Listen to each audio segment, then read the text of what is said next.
Bonjour, voilà longtemps que je n'ai pas fait de vidéo depuis Alep pour essayer de vous traduire un petit peu la réalité de ce que vivent les gens ici et surtout essayer de vous traduire un peu plus le conflit au fur et à mesure par rapport à ce que vivent les gens. Les gens qui vivent ici à Alep ont affronté cette guerre pendant presque 5 ans. Voilà 4 ans maintenant que les gens affrontent cette guerre au quotidien.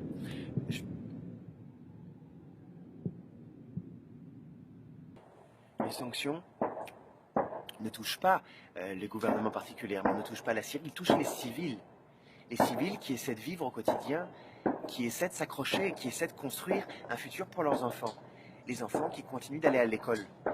Les gens qui continuent d'ouvrir leurs échoppes, encore une fois, ce sont des centaines et des centaines de milliers de personnes, ce sont plus d'1 200 000 personnes qui vivent ici et qui continuent d'affronter la guerre. La guerre dans le sens le plus cruel du mot.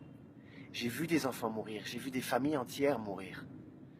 La manière dont les gens meurent ici, c'est effroyable. C'est effroyable.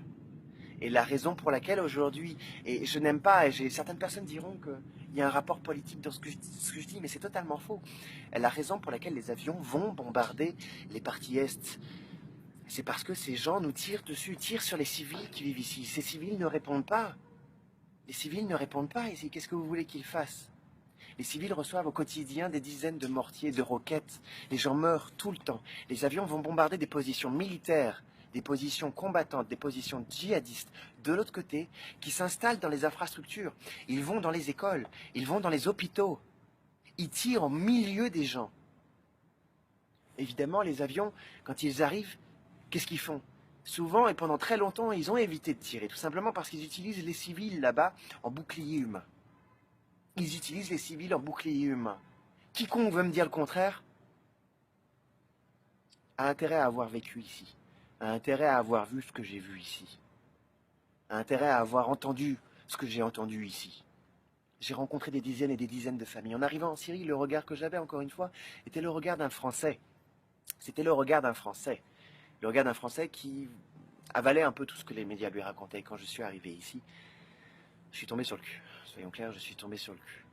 Je n'ai rien à gagner. Je n'ai rien à gagner à vous dire ça. Cette guerre est insensée. Les gens meurent gratuitement. Et c'est le sentiment qu'ils ont ici. C'est le sentiment de mourir gratuitement. Vous devez arrêter cette guerre en cessant de soutenir ceux qui sont de l'autre côté. Je soutiens les civils qui sont de l'autre côté. Ces civils sont pris en otage. Il n'y a pas quelques semaines, les corridors humanitaires étaient encore ouverts. Les snipers tiraient et abattaient en direct les civils qui essayaient de s'échapper par les couloirs humanitaires. Beaucoup de médias sont venus. Il y a encore moins, il y a peut-être 2 semaines ou 3 semaines, beaucoup de grands médias sont venus dans les couloirs humanitaires pour voir ce qui se passe. Les roquettes sont tombées sur les couloirs humanitaires. Ils tiraient sur les couloirs humanitaires pour faire en sorte que les civils ne puissent pas s'enfuir. Pourquoi? Parce que si les civils restent là-bas, ils limitent les frappes contre eux. Et ils peuvent maintenir leurs forces armées. Aujourd'hui, la guerre s'accélère. Et j'espère qu'elle va s'accélérer dans le bon sens. Je sais que ce qui va se passer va encore nous amener à avoir des gens qui meurent ici, des gens qui meurent de l'autre côté, des gens qui étaient innocents. Mais cette guerre est insensée. Les gens qui sont de l'autre côté prêchent le djihad. Ne croyez pas qu'ils viennent apporter la liberté, ils viennent apporter la mort. Ils n'apportent que la mort.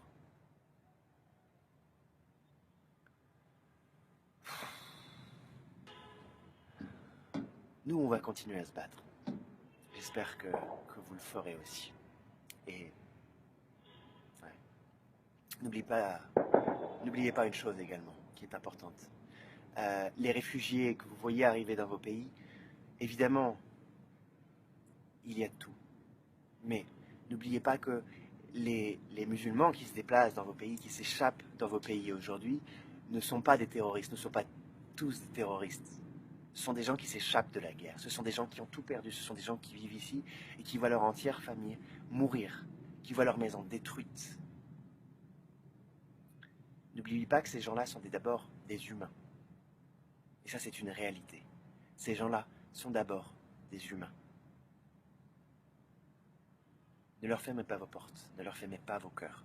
Je sais que c'est pas forcément facile, mais le danger ne vient pas d'eux. Le danger vient du comportement que vous aurez vis-à-vis d'eux. Voilà. Encore une fois, ne croyez pas tout ce qu'on vous raconte. Ne croyez même pas tout ce que je vous raconte si vous le souhaitez, mais s'il vous plaît, essayez au moins de choisir. Je n'ai rien à gagner ici. Vous devez apprendre à écouter ce que les gens ici ont à vous dire. Si vous continuez de la même manière que vous avez continué jusqu'à maintenant, vous condamnez ces gens. Et peut-être que moi aussi. On verra ce qui se passe. Mais, s'il vous plaît, ouvrez vos cœurs.